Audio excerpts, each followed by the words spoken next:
Shalom saudara-saudara, jumpa lagi dengan Suara Gembala hari ini, Sabtu 20 Maret 2021. Saudara, dalam Suara Gembala kali ini, kita akan bicara tentang arti penderitaan Kristus bagi kita.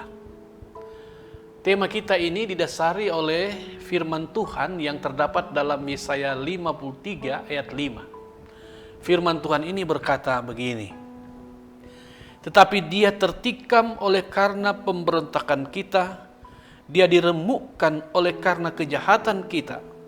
Ganjaran yang mendatangkan keselamatan bagi kita ditimpakan kepadanya, dan oleh bilur-bilurnya kita menjadi sembuh.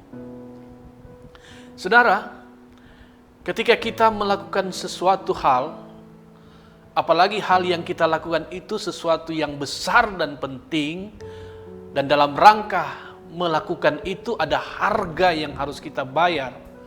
Apakah waktu, uang, tenaga, dan lain sebagainya.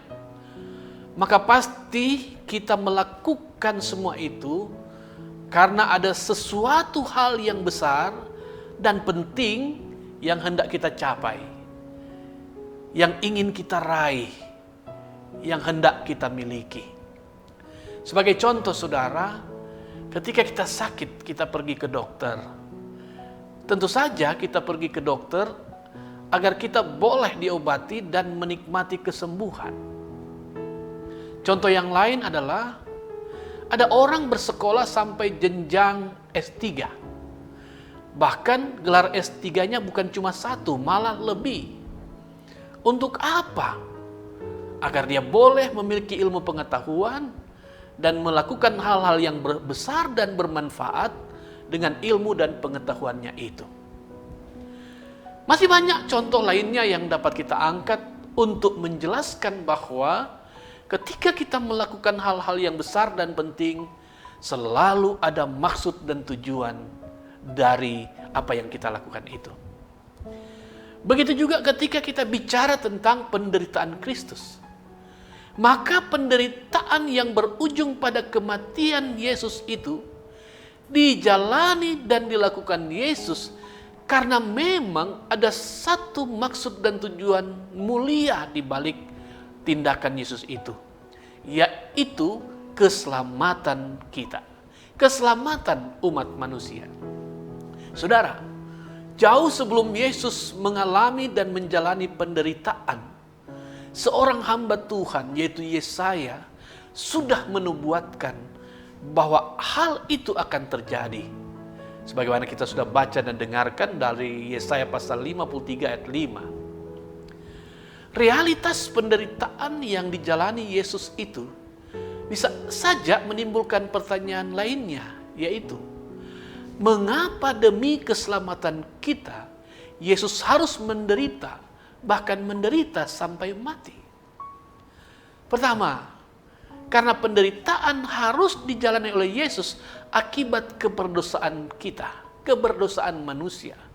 Keberdosaan yang telah membuat manusia tidak lagi memiliki kekuatan dan kemampuan untuk berbuat sesuatu apapun yang dapat menyenangkan hati Allah, sekaligus tidak memiliki kekuatan dan kemampuan untuk datang kepada Allah.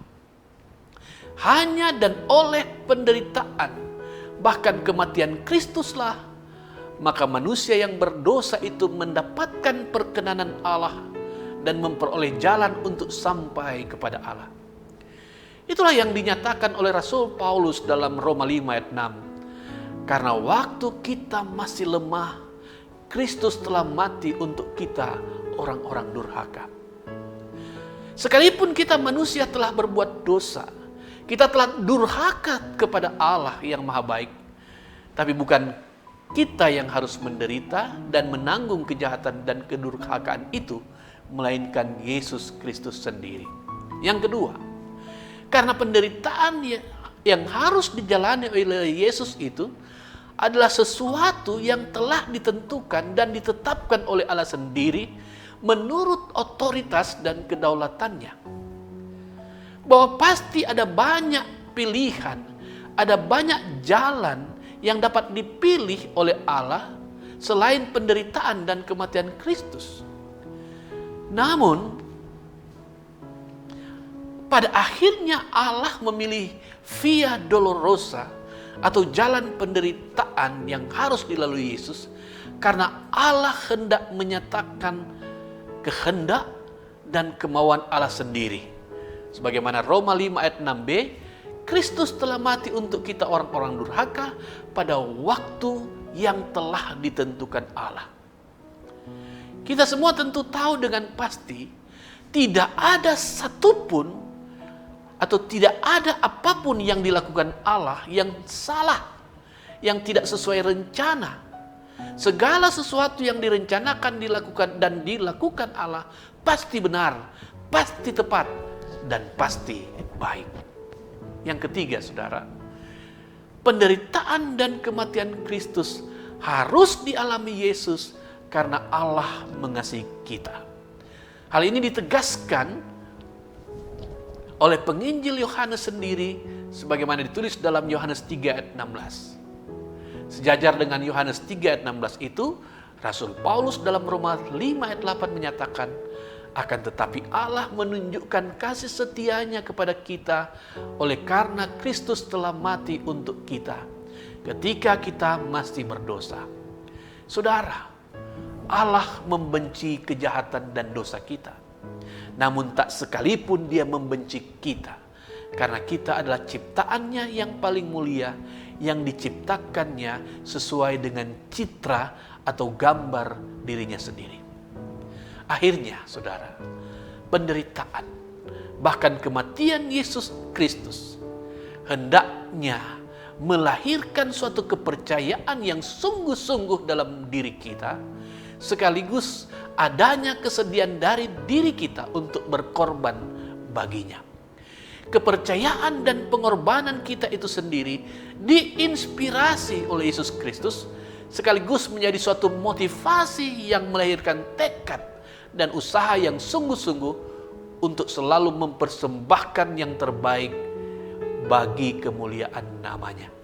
Sehingga kita kembali memiliki suatu kehidupan baru dengan citra Allah yang mulia. Amin.